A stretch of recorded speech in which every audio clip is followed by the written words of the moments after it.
you don't have to use as much oil, and that it gets evenly cooked, because when eggplants cook correctly, it's really buttery. But I think you all know probably sometimes it can take up too much oil. I'm just gonna cut the edge off here. Or it's not good if it's crispy on one side and then that raw on the inside is also not good. And it's funny, this one big question with eggplant is always the salting issue. And a lot of old recipes will tell you, to salt it for 30 minutes and then put it in a colander and rinse it and all this kind of stuff.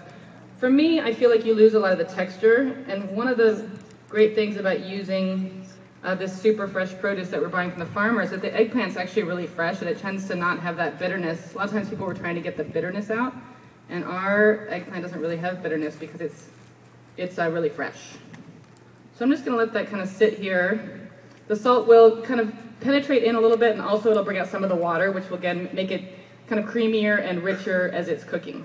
So just going to let that sit there for the moment. Then I'm going to make my vinaigrette. I actually have two different dressings that are going to work with this salad. One is a red wine vinegar and balsamic dressing with a little bit of crushed garlic and crushed oregano. And the other one is a tapenade. So this is a mortar and pestle. How many people use a mortar and pestle at home? Yay! It's my favorite thing. There's just nothing crushes up herbs, and it's actually really quick. It's much quicker than dicing up some garlic.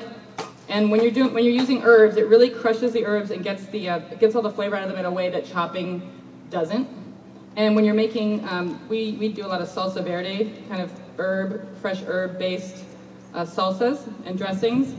And when you pound the parsley like that, you'll get this beautiful green, vibrant green, kind of emeraldy color that you won't, if you chop it, you'll have oil with little flecks of green. Whereas if you pound, the whole sauce really is a beautiful, bright green. And Chef? Yes? When you were salting the eggplant over there, do you have a preference to the certain type of salt that you'd like to use in your restaurant or at home? I do. We actually use, for the most part at the restaurant, we use kosher salt as our regular base salt. And then we use a lot of fleur de sel too, but I use fleur de sel more for finishing. Fleur de sel is that the sea salt that's kind of the bigger chunks. So we'll use that more for finishing, or we do a steak for two, grilled steak for two. It's a bone-in ribeye. It's 32 ounces, a big piece of meat. So we season that with the fleur de sel and the cracked black pepper, just because it's a big piece of meat that can really take that seasoning. And I actually like that crunch that you get when you're cutting into it. But you have to be careful. People have to work for me for a couple of years before I let them loose with the fleur de sel, because it can be. I just put a little bit. It's like, well, you put a little bit too much. How do you want to help me man this? He's in charge of technical operations. He's a fireman. All right, so I have my pounded up garlic and oregano. I'm going to put some balsamic vinegar, some red wine vinegar. I put a little salt, I think you saw from the beginning, just with the garlic. It really helps it get nicely pounded up. And it's funny, this is one of those, like that salsa verde I was telling you about, has capers, anchovies, oregano, parsley, and we really do a lot of riffs on things that we love. So we'll take that salsa verde and we'll make kind of more of a Mexican version of it, where we'll put a little a little cumin, and we'll use cilantro in addition to the parsley. Or we do a pea stew where we'll kind of do the same thing but with basil. So sort of like once you have the fundamental technique that you love, it's fun to kind of just play around and do different things. So same thing with this dressing. You could mix it up and you could use different vinegars and different herbs. But that pounding of the garlic and the herb in there will really flavor your whole dressing. So this is a little extra virgin olive oil. Just going to whisk that in there. And actually, I like this vinaigrette to be pretty assertive, meaning pretty acidic. Heirloom tomatoes are, of course, a beloved thing. They tend to sometimes not be as acidic as other tomatoes, so it's nice to, you don't want it to be too acidic, but you want it to kind of play off the acid of the sweetness of the tomato with the acid from the vinaigrette. And the best way is to taste it actually on the tomato. It's funny, cooks will come to me all the time with a dressing, like, will you taste this? And it's like, well, I'll taste it, but I can't, if I'm not tasting it on what I'm serving it on, I can't tell you for sure whether it's right or not. So I'm just going to pull out a little arugula and kind of dip that in. And that's a good way. Tastes pretty good. Use a little salt. I think seasoning too is one of those things for home cooks you learn it really as you're doing it, and so the more you do it, the more you'll learn it. And I think it's good to what I tell the cooks in the kitchen to do is to test things out. I mean, try, I've got one in front, back's not working as well. That's cool. That's cool. As you're tasting something, take a little bit aside and put a little more salt on it and see how it tastes, or put a little lemon on it and see how it tastes. And that's how you're going to train. You're not magically all of a sudden going to know how to do it, but if you train yourself by doing just those little tests, that can work well. So I'm just waiting for that pan to get hot.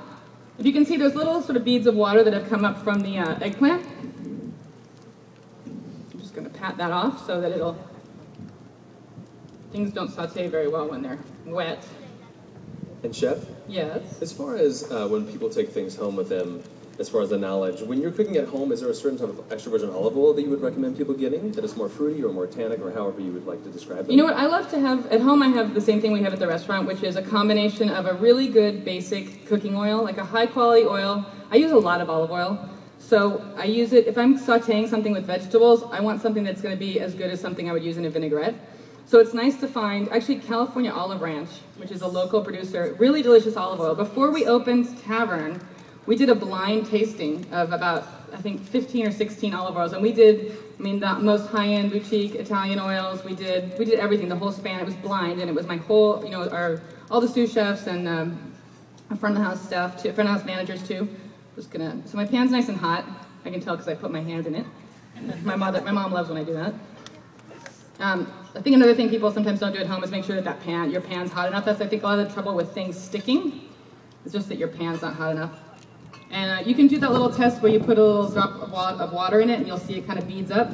Or you can just put your hand at the bottom of the pan. It works well for me. Mark Gielan actually said, Mark Gielan of Campanile had said that that's his exact same favorite extra virgin olive oil. Yeah. And actually Dan Mattern was using it too. I think we all kind of, but anyway, we tasted all those oils and this oil from California. I want them to work on their packaging because their packaging isn't so nice. But it's really delicious oil, and I actually want it beat out all these other really expensive oils. So kind of have my oil. You see how the oil's kind of sheening, and it's spreading to the sides of the pans. That's how we know it's getting nice and hot. And the other thing, really important thing when you're cooking is I think your ears, you know, the sound of what's going on is equally important to what you're seeing. So here you hear how that's all starting to kind of sizzle and bubble kind of in the pan. That's a good sign. So we're just going to let those cook right there. We have our vinaigrette. Oh, we'll work on our tapenade. So I use two different kinds of olives. I use a Niçoise olive, which is kind of fruity and pretty mild. And then we use an oil-cured olive, which is a little more intense. And I kind of like that combination of the two different flavors. This is a good example. I usually crush the garlic in the mortar and pestle, but because my mortar and pestle is occupied, I'm just going to use the side of the knife. You can do kind of a similar thing. Smash my garlic up.